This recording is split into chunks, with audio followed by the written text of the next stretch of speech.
कहानी की शुरुआत में दिखाती है एक खूबसूरत लड़की स्टेज पर पोल डांस करती है ताकि किसी अमीर आदमी को अपने कमरे में ले जा सके और उसी से अच्छी कमाई कर सके। काम खत्म करके अनोरा थोड़ी देर आराम करने ही वाली थी, तभी उसका सुपरवाइजर अंदर आ गया। उसे जरूरत थी एक ऐसी लड़की जो रूसी भाषा जानती हो। अनोरा की नानी रूसी थी, इसलिए उसे थोड़ा बहुत रूसी आती थी, लेकिन थकी हुई अनोरा असल में ओवर टाइम नहीं करना चाहती थी। फिर भी उसे जबरदस्ती भेज दिया गया। डांसर के रूप में उसके सामने दो ही रास्ते थे, या तो किसी सीधे साधे आदमी से शादी कर ले या फिर किसी अमीर आदमी को पटाकर अपनी जिंदगी बदल ले। जैसे ही वो इवान से मिली, वो मुस्कुराकर उसके करीब चली गई। इवान के कहने पर उसने शर्माई हुई एक रूसी बाइक को बोला। उसकी रूसी बहुत अच्छी नहीं थी, लेकिन उसकी मासूमियत और शर्माने की अंदाज इवान को बहुत पसंद आया। इवान ने उसी समय उसका नंबर ले लिया। उसने कहा कि वो निजी तौर पर मिलना चाहता है। अनोरा ने खुशी खुशी हाँ कह दी। इवान के पहनावे और बर्ताव से उसके अमीर होने का अंदाजा लग रहा था और सुपरवाइजर भी उसे खास मान रहा था, लेकिन अनोरा अपने तजुर्बे की वजह से उसकी असली अमीरी का अंदाजा नहीं लगा पा रही थी। अगले दिन इवान ने उसे घर बुलाया। दरवाजे तक जाते ही अनोरा माहौल जैसे घर को देखकर दंग रह गई।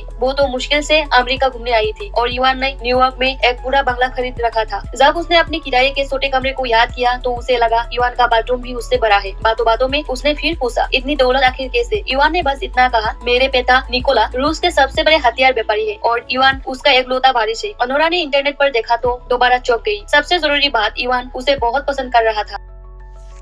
अनोरा को लगा कि ये मौका हाथ से नहीं जाने देना चाहिए। उसने पूरी कोशिश की कि इवान उसका दीवाना बन जाए। छोटी स्कर्ट पहनकर वो डांस करने लगी और इवान सचमुच उसके पीछे पागल हो गया। उसने तो ये तक कह दिया कि वो उसे अपने दोस्तों से मिलवाना चाहता है। अमीर बच्चों के पार्टी में अनोरा जैसे चमक उठी। रात को दोनों ने साथ में आतिशबाजी देखी। इवान ने उसे ओवर टाइम का भी पैसा दिया और कहा कि वो रात को ही रुक जाए। ये कोई सालों बाद अनोरा की सबसे गहरी नींद थी। जब वो जागी, शाम के 5 बज चुके थे। काम पर देर हो रही थी। वो तुरंत तैयार होकर निकलने लगी, लेकिन इवान ने उसे रोक लिया। उसने कहा कि वो सौदा करना चाहता है। अनोरा एक हफ्ते तक उसकी प्राइवेट गर्लफ्रेंड बने। बात तय हुई और वो क्लब गई और एक हफ्ते की छुट्टी ले ली। अगले कुछ दिनों में अनोरा ने इवान के साथ पैसे और दिखावे की दुनिया को करीब से देखा। इवान के दोस्त भी ज्यादातर अमीर।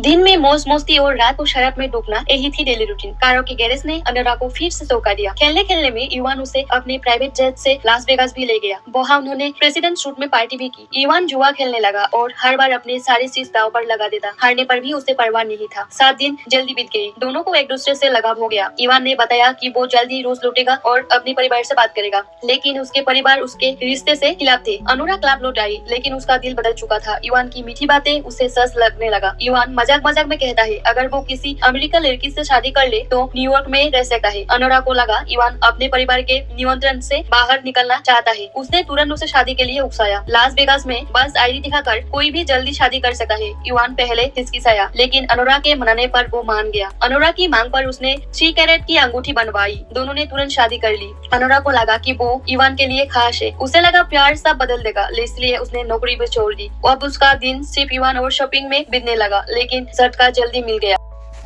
इवान के पिता के आदमी ने उनकी शादी की तस्वीरें रूस भेज देता है। इवान के माता पिता तस्वीर देख के गुस्से से भर जाते हैं। उन्हें अपने बेटे का एक डांसर से शादी करना मंजूर नहीं था। वो दोनों को अलग करने के लिए अमेरिका आ जाती है। अनोरा को पता चलता है और वो इवान के साथ खड़े होने का फैसला करती है, लेकिन जैसे ही मामला बढ़ता है, इवान डर कर घर छोड़कर भाग जाता है। अनोरा अकेली रह जाती है। जब वो भागना चाहती है, बॉडीगार्ड उसे रोक देता है। गुस्से में अनोरा घर में चीजों तोड़ देती है। बॉडीगार्ड उसे पकड़ लेता है और फोन की तार से उसके हाथ बांध देता है। निक भी इवान को न ढूंढ पाने के बाद वापस लौटता है और ये अजीब दृश्य देखता है। अनोरा मौका देखकर पीछे के दरवाजे से भागने की कोशिश करती है। अनोरा पीछे के दरवाजे से भाग रही थी कि बॉडीगार्ड ने फिर से उसे पकड़कर खींच लिया। निक जमीन से फोन की तार उठाकर उसकी टांगे बांधने ही वाला था कि अनोरा अचानक बुरी तरह पलटकर हमला कर देती है। निक दर्द से चिल्ला उठता है। उसकी नाक लगभग टूट जाती है। अनोरा की इस हिंसक हरकत को देखकर बॉडीगार्ड ने आखिर खुद ही अपने शरीर से उसे जकड़ कर पकड़े रखा। तभी इवान का पिता का आदमी पहुंच जाता है। पता चलता है कि इवान भाग चुका है और वो अनोरा का फोन भी उठा नहीं रहा है। वो आदमी परेशान होकर अनोरा पर ही गुस्सा निकलता है। वो चिल्लाता है, तुमने इवान को पैसों के लिए धोखा देकर शादी की है। ये सुनकर अनोरा पूरी तरह टूट जाती है। वो गुस्से में चिल्लाने लगी है और सब आदमी भी डर जाते हैं। वो जल्दी से उठ उसके मुंह पर एक लाल कप दबाकर उसे सूप करा देती है। फिर वो आदमी कहता है, हम तुम्हें $10,000 देंगे, बस इवान से तलाक पर साइन कर दो। मजबूर में अनोरा हाँ कह देती है, लेकिन वो शर्त रखती है, पहले मैं इवान से आमने सामने बात करूंगी। सब लोग अनोरा को लेकर इवान के दोस्तों के पास जाते हैं। उसके बारे में पूछते हैं, लेकिन किसी को पता नहीं वो कहाँ है। फिर वो अलग अलग बार में देर रात तक उसे ढूंढते रहते हैं। आखिर थककर अनोरा एक रेस्टोरेंट में चुपचाप बैठ जाती है। वो इतना थक चुकी थी कि उसके लिए बात करना ही मुश्किल हो गया था। तभी इवान के पिता के वो आदमी को एक खबर मिलती है कि इवान को एक नाइट क्लब में देखा गया है। वो तुरंत ही अनोरा को लेकर वहाँ निकलता है। अनोरा सुनते ही चौंक जाती है। वो जगह वही क्लब था जहाँ वो पहले काम करती थी।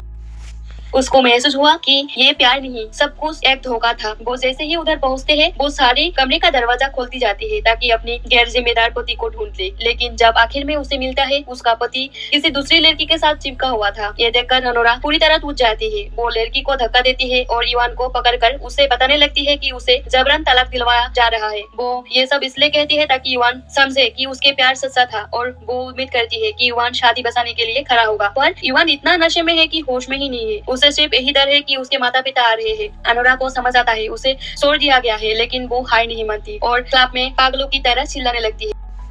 फिर वो लोग अनोरा को लेकर तलाक की अदालत में जाने लगते हैं, लेकिन बॉडीगार्ड उसे जबरदस्ती रोकते हैं। सब लोग कार में बैठते हैं। इवान के पिता के आदमी तेजी से अदालत की ओर कार चलाता है ताकि इवान के माता पिता के आने से पहले काम निपटा दे। रास्ते भर इवान बिना शर्माए सोता रहता है।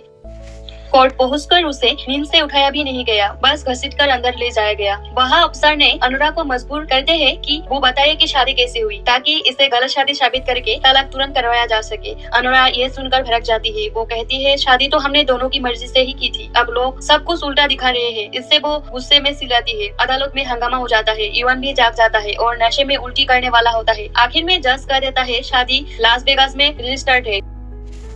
मैनहट्टन कोर्ट में इसका फैसला नहीं होगा और सब लोगों को बाहर निकाल दिया जाता है। अब सबको इवान के माँ बाप के पास जाना पड़ता है। उनकी एक ही मांग होती है, अनोरा और इवान की शादी तुरंत खत्म करो, क्योंकि उनकी नजर में अनोरा की हैसियत इतनी नीची है कि वो रिश्तेदारों के बीच सिर उठाकर बात नहीं कर सकते। अनोरा कोशिश करती है कि वो उन्हें अच्छा प्रभाव दे सके, लेकिन इतने अच्छे दर्ज वाले लोग उसे देखते ही नापसंद कर देते हैं। माँ आते ही बेटे को डांटती है कि उसने परिवार को बदनाम कर दिया। अनोरा सभ्यता से नमस्ते करती है, लेकिन इवान की माँ उनकी शादी को मानने से इनकार कर देती है। अनोरा को लगा कि उसकी इज्जत पूरी तरह कुचली गई है। वो चाहती थी कि इवान उसके लिए 2 शब्द बोल दे, उसका साथ दे।